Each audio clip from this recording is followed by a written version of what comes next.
the biggest factor of the change is I needed to shake myself up. I just needed that quality, that world-class quality around me.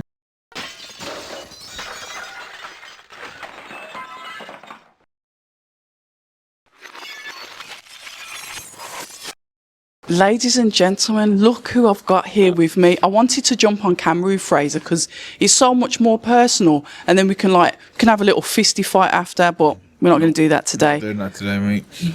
I wanted to though. Frazer, welcome back. Good to see you. Good to see you. So much has happened.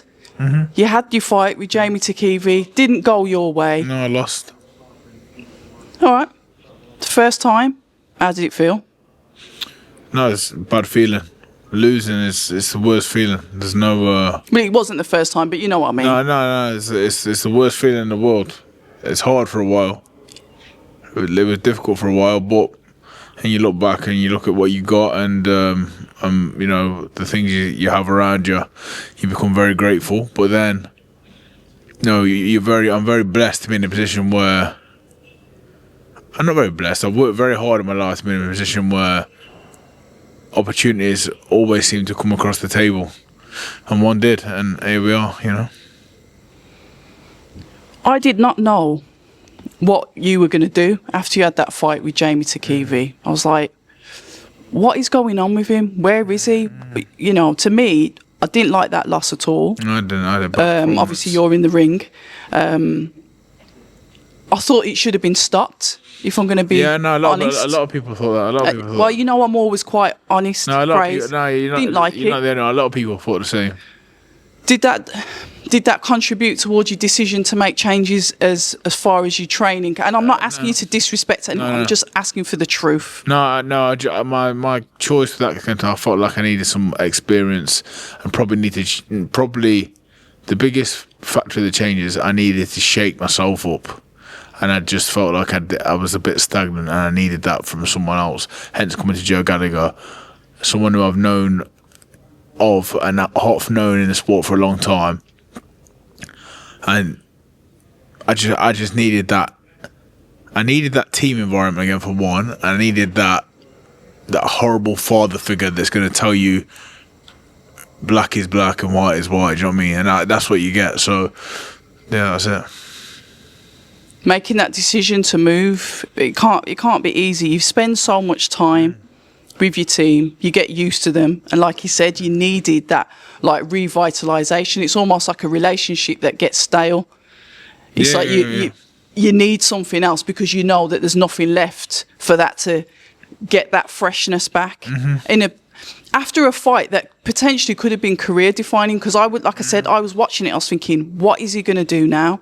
So when we heard about the trial that he was having with Joel Gallagher, I was like, okay, I know Lawrence Okoli is there. This is like the GB, like Natasha Jonas. Tasha. But there's good fighters there anyway.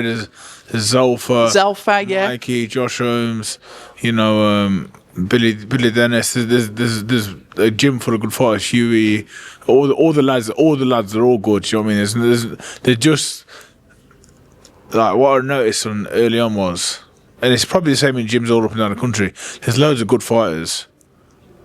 There's not everyone gets the opportunity to show it. Do you know what I mean? Or to showcase themselves. So, you know, I'm just one of them. That's all I am, one of them.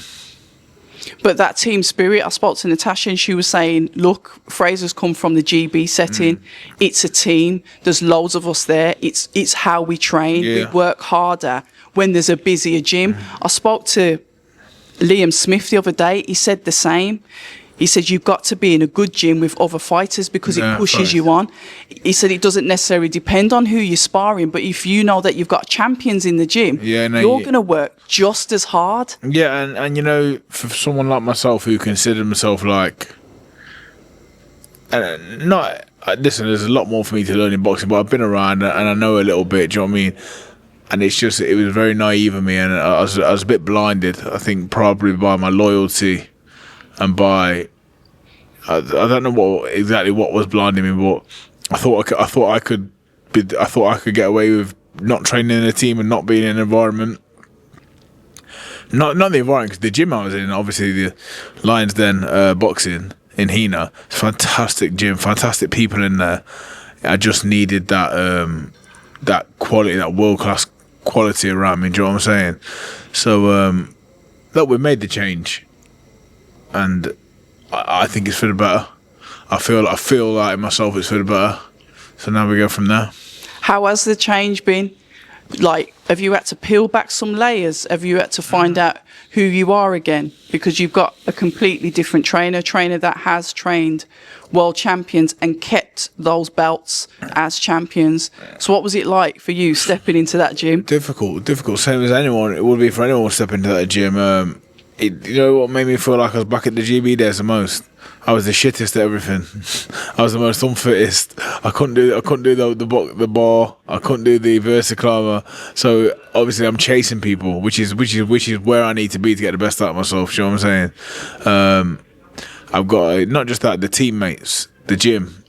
Everyone pushes me. Do you know what I mean? People. Listen. I'm self-admittedly sometimes I probably look for a little rest here and there. Nah, come on, Frazer, pick it up, man, pick it up. Do you know what I'm saying? So I just appreciate them more. And listen, it's like I say, it's in the heart of my side. You look around the gym, on the wall, it's full of history, full of men that have grafted away from nothing. Probably don't come from the background I've come from. Probably come from a lot harder backgrounds and have tried to make something of themselves. Now I'm in that environment, I have the opportunity to do that. So that's all I'm trying to do.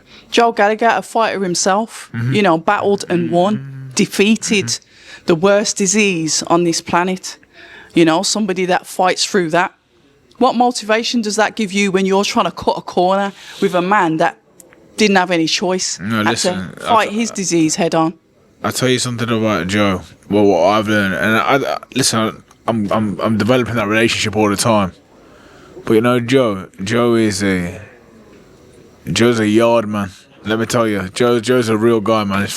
He's from the reality of the world. What he sees, what he says. And I've got all the time in the world for him. Like I say, our relationship is developing all the time. But he's an absolutely fantastic man, a fantastic coach. And you don't get this with every coach, but I feel like he's a mentor. As time goes on and our relationship grows, he's becoming more of a mentor. You know, not just to me, but to everyone in the gym. And yeah, it's fantastic. This fight then, Justice Huni, some would say it's quite a dangerous fight because he's a boxer. He can obviously... Every fight's dangerous, man. Come on. Come on then, talk to us about that. Younger, fresher. All the negative stuff that we can say as media or the fans can say. Ooh, dangerous fight for Frazer, that is. I don't think he's going to get through. We'll see on the night, won't we? What do you think about that? We'll see on the night, won't we? Like, I've had to stop listening to people. You know what? No one's given me a prayer since the day I started boxing. So it's like, what am I gonna listen to people now? Do you know what I mean? Obviously, I'm going in as the underdog. After my last performance, I love it. I absolutely love that. I listened to Moses Atuma, and then he said he'd like to be the underdog. Honestly, I can 100% agree with him. It's the better place to be. You know, he's probably got a bit of a better mentality and probably more switched on.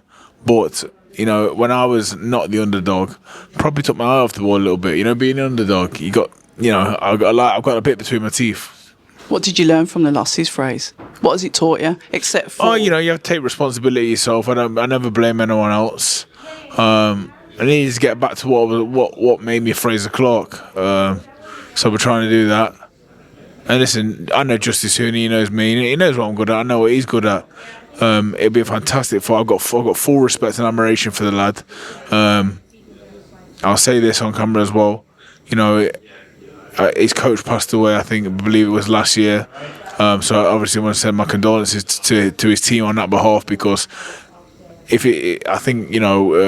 know Justice and I knew his coach as well. So, you know, I've got mad respect for him. But listen, this is a fight, and I'm coming here to be a dog and to win this. I'm not coming here to just take part and we'll give Frazer another crack at the whip on the Fury card. I don't give a shit about that. I really don't. I couldn't care what card it was on. Just to get back in the world, get back in the fight with the guy that's world ranked. That's fantastic for myself. What does it mean to get that win? Same as it means all the time, you know. Nothing different this time around, no, people won't understand, you know, and people say this and that and this and that. I want to do my talking in the ring. That's why today, you know, I've only come here because I've got a rest day. I'm down the road, and you was here, but I think I spoke to one more person. Quick 2-minute thing.